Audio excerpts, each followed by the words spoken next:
Magandang hapon mga ka-farmers.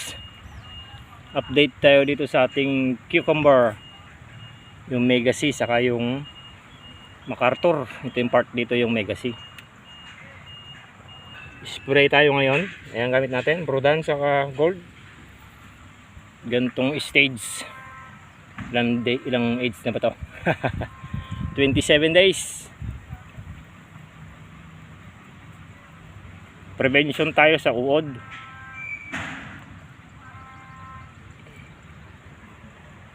Ayan nga, nagsimula tayo magpakain dito ng triple 14. 3 days na yung nakalipas nung nakapag-add tayo ng triple 14. First pakain natin ng triple 14, ano? Kaya yung dahon ay darker na. Ayan, mas dark na yung kulay. Flowering stage na. Bali 4 days na yata nung kalipas o 3 days nung nag-spray ulit tayo ng ganito. Ayan, pangalawang spray na natin to mula nung nagsimula siyang mamulaklak. Brodan saka Gold, tig 40 yung ginamit nating dosage, 40 ml. Ayaw mapunta sa naka-zoom.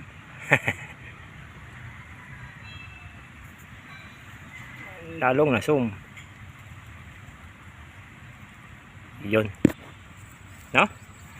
Spraying tayo, prevention sa uod ito sa ating 27 days na cucumber. Ang gamit lang natin ay Gold saka Brodan para dun sa mga uod na, tapos yung Gold para dun sa mga hindi pa nagiging uod, itlog pa lang, kayang-kaya ng Brodan. Meron tayong chargeable na sprayer. Pag spray ay kailangan nakaangat yung nozzle para yung ilalim ay tinatamaan, ano? Nagmix na tayo, tig 40 ml yung gamit natin. Yan, medyo malago na.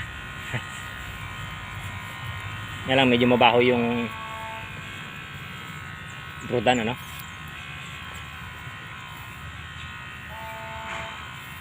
Yan yung itsura. Yung ispiran natin, ang ganda ng mga talbos. Mga talbos. Mamaya na kaya natin ituloy. Nalalanghap natin yung pag-spray.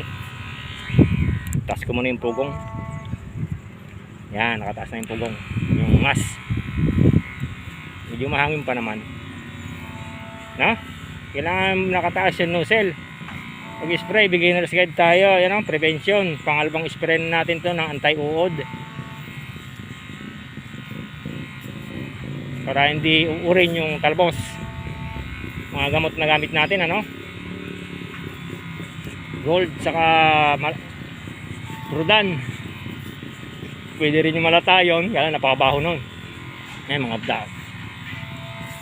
Mga sanga na sa ibaba na. Pagkaya rin ito, magpapatubig tayo. Ito yung problema. Kapag maigsi.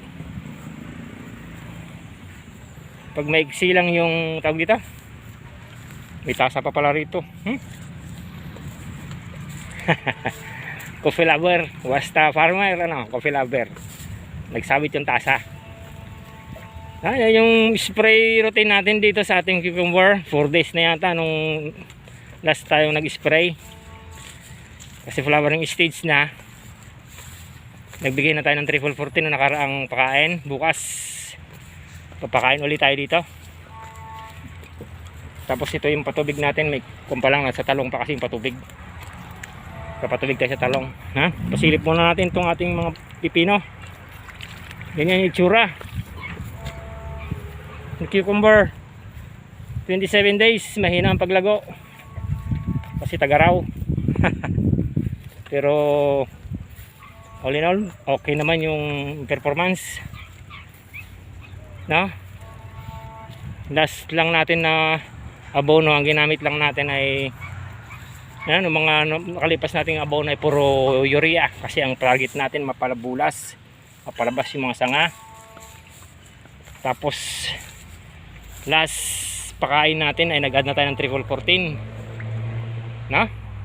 Nakikita natin dun sa mga last nating mga upload, para dun sa mga baguhan nating nagtatanim, mga beginners, taga-subaybay sa ating cucumber, paano magtanim. Ayan itsura, no?